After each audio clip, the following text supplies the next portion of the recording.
Hey campers, I'm Jonathan. I'm the camp beekeeper here at Camp Whitcomb Mason. And it's a beautiful day out, so it's a great day for visiting the bees and seeing how they're doing. So let's go check it out.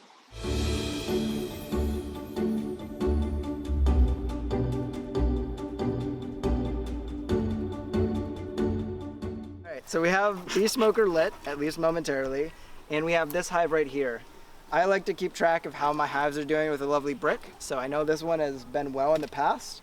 So let's go ahead and open it up. So the first thing I'm gonna do is I'm gonna smoke some of the bees at the entrance. There's actually guard bees at the entrance that if you don't smoke them, they will come out and they will say hi to you. So giving them a little couple puffs of smoke reminds them that, hey, you're coming in. And then there's also an upper entrance right out underneath this top cover. So let me go and open this up.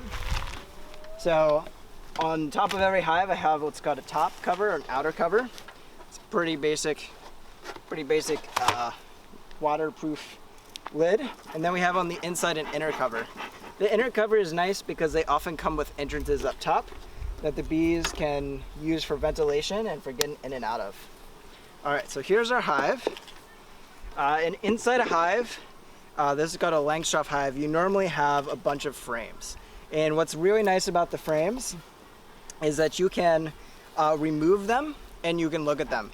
So it used to be they made hives that you had to break apart to look inside your hive, but today it's required by law that you can take these frames out because we want to make sure, is the hive well, are the bees good, and are there any problems? So we can actually come by, and if you want to stand, you can look down and you can see the bees and what they're doing. Right now they are super calm, which is nice. So these frames are all, for the most part, going to be honey frames. And so as a beekeeper, I always want to check, hey, is there honey in the hive? Is it getting full? If it's too full, I'll add another box on top. And then after I check that, I want to go down underneath and start looking for the baby bees. Couple things to note, so you can see that they're starting to come out. If I smoke them, they run back inside, which is really nice. So that's something that I want to have happen. One way that it's described is they kind of have a timer.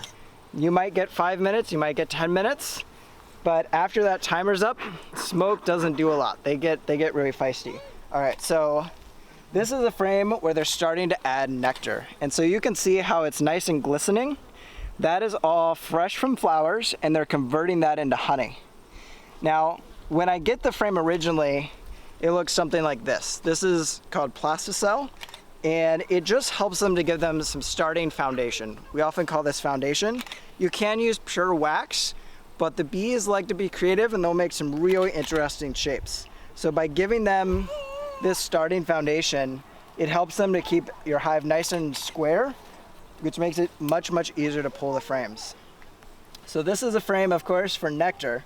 I'm gonna go and grab a couple of the other frames, and we'll see what it looks like when they've developed it a little bit further. So nectar is from flowers, and it has a lot of sugar content, but it's actually fairly liquid when it starts. And honey is a super saturated solution, meaning that the water's been basically evaporated out. So what you can see here is that these cells are what we consider capped. And the capped cells are underneath, that is pure honey.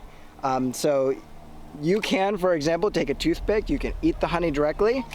It's a little hard to extract, but I know that if the frame is capped, this is ready to be harvested. Honey it's a super saturated solution. It comes from nectar, so it actually, you can taste a little bit of what flower it was from. So if they're in an apple orchard, it's gonna taste like apples. If you have a lot of clover around, it will taste like clover. But it also is processed with their enzymes to more quickly evaporate and to have antibacterial properties that will help it to last for a longer amount of time. So honey has what we consider to be an infinite shelf life. You can actually keep it in jars for hundreds of years, and it should still be safe to eat. So what you can see here, this is a fully capped frame. I would love all of my frames to look like this. This is actually getting to be heavy. I want to say it's 4 or 5 pounds. These medium boxes, medium in height, sometimes called supers, can end up weighing like 40, 50 pounds each. So they get a little bit get pretty heavy. This whole box it's not fully ready for extraction, but I'll probably take a number of frames from it to extract in a little bit, and I might leave it with them for a couple more weeks so more of the frames look like this.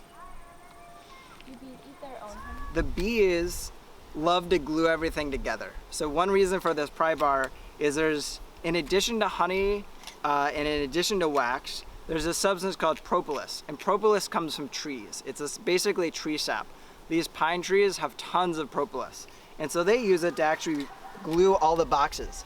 I can't actually just lift this apart. I really need a pry bar to break the boxes apart, and you'll hear that nice little break. That's the propolis breaking. So now that I've broken off the propolis, you can see a whole bunch of frames underneath. One thing I like to do as a beekeeper is actually look at the underneath side of these frames. So if you want to come around, it's going to be a little bit darker, but you can see underneath, and underneath the frames, there's a lot of things I'm looking for. I'm looking for, have they been making what we call burr comb, which is comb in other places? And I'm also looking for things like queen cells that would suggest that they're getting ready to swarm. I don't see any of those signs besides some burr comb, so this looks pretty good. So let's set this aside, and then we'll go, we'll pull some of the lower frames.